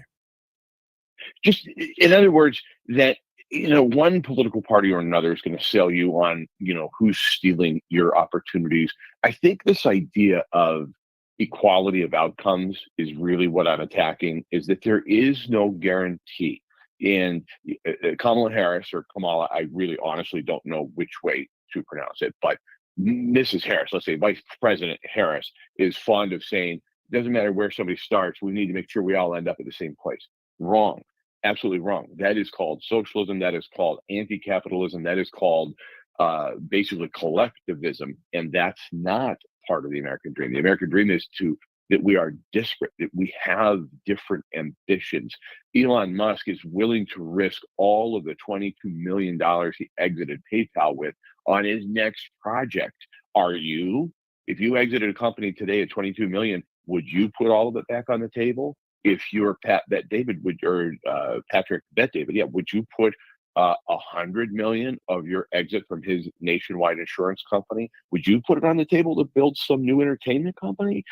If you're not willing to do that, then you're not going to get the reward that he's potentially going to get. Right. So your American dream is defined by your choices and what you choose. Your outcome is going to be dependent upon what you choose, how much you choose to risk, what you're willing to do. Are you willing to work 100 hours a week?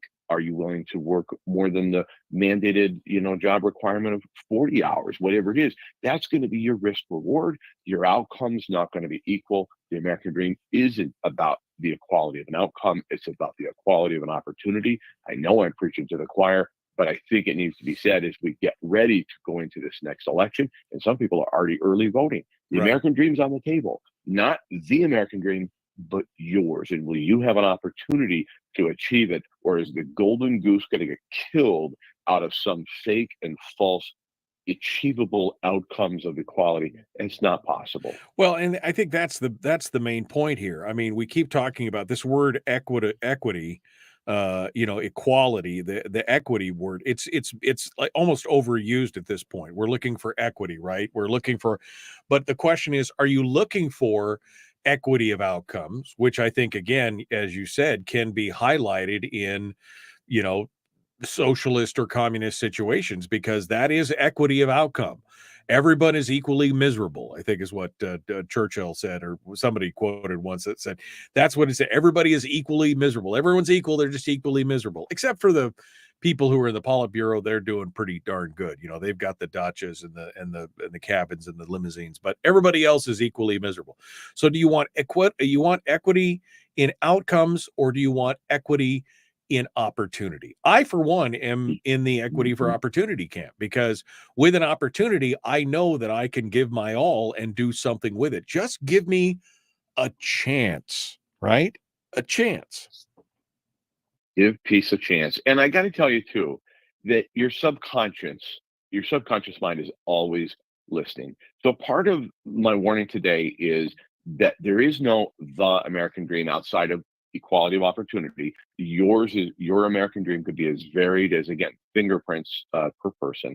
And so if you say you want something, or you want to achieve something, or you want some outcome in your own life, and yet you're not willing to take the action to do it or get there, then your subconscious mind is listening, and disappointment and dissatisfaction not only lives but thrives in the valley between expectation and reality. And if your subconscious mind expects something you're not willing to actually accomplish or even put in the time to achieve, then you're going to live with dissatisfaction. I'm not suggesting you'll lower your expectations to create some sort of a bliss. I am suggesting that we be careful about what you say personally that you wish to achieve, do, have, or become, because your subconscious mind is listening. If you really don't mean it, but you think it sounds good, or you think it looks really cool to have a private jet or a home in the Alps, or whatever it is, and you just say, well, that would be amazing, but I'm not willing to do that. Set your sights on what your American dream is, choose your own outcome,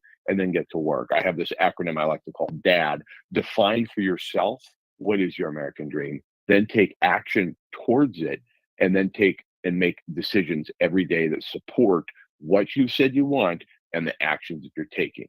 Meaning, if I want a six-pack, I probably ought not put another set of ribs on my plate after my third helping. I was just thinking of the donut. I mean, can't say no to donuts. I don't have a six-pack. I have a keg. That's what I'm looking for right now. Chris Story is our guest. ILoveHomerAlaska.com is his website. You can find his books, his works, his writings, his podcasts there, and everything else. Chris, I mean, this is the thing. You just said something to me that speaks to me personally, because I've been having this conversation with one of my daughters about, words are things. Words have power. We're programming our brain. Don't say things that you don't mean.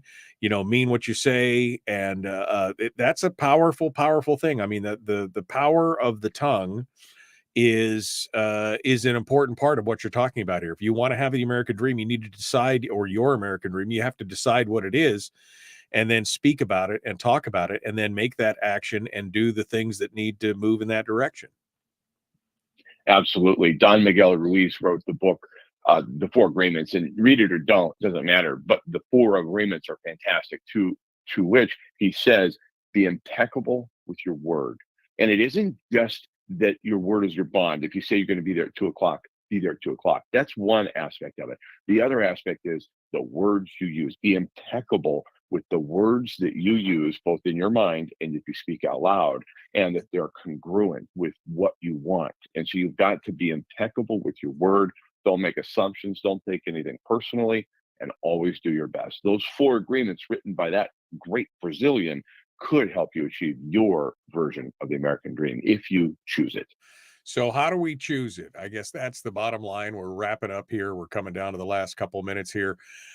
What do we just got to look inside to see where we're at? How do we do it?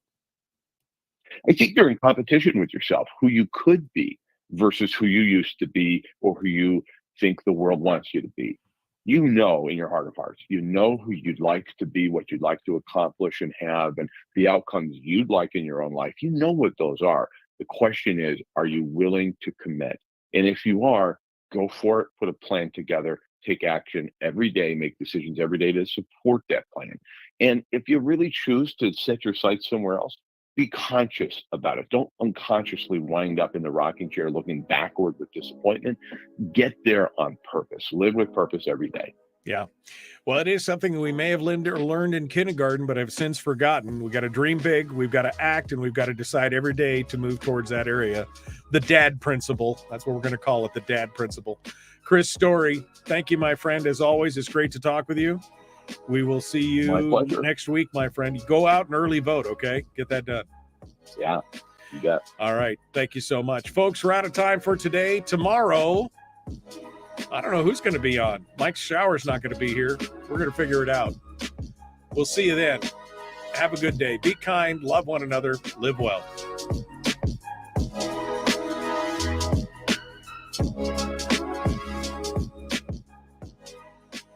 All right, my friends. Well, that does it for me today. Another full day in the hopper. Lots of stuff to do. Things hopefully will slow down in the next 3 weeks. Fingers crossed. Pray for me. Pray for me. Pray for me. All right, we'll see you guys tomorrow. Remember, be kind, love one another, live well. Do all the YouTube and Facebook things. Share this. Get it out there.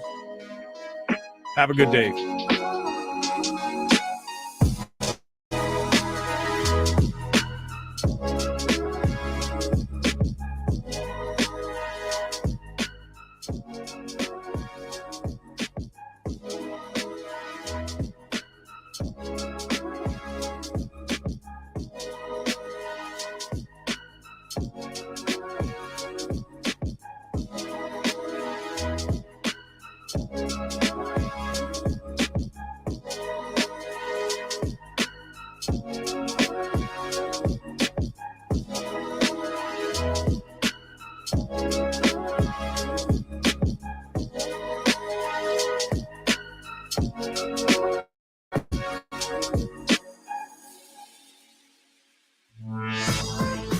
We've shed our terrestrial radio skin, and now we are slimy lizard internet people.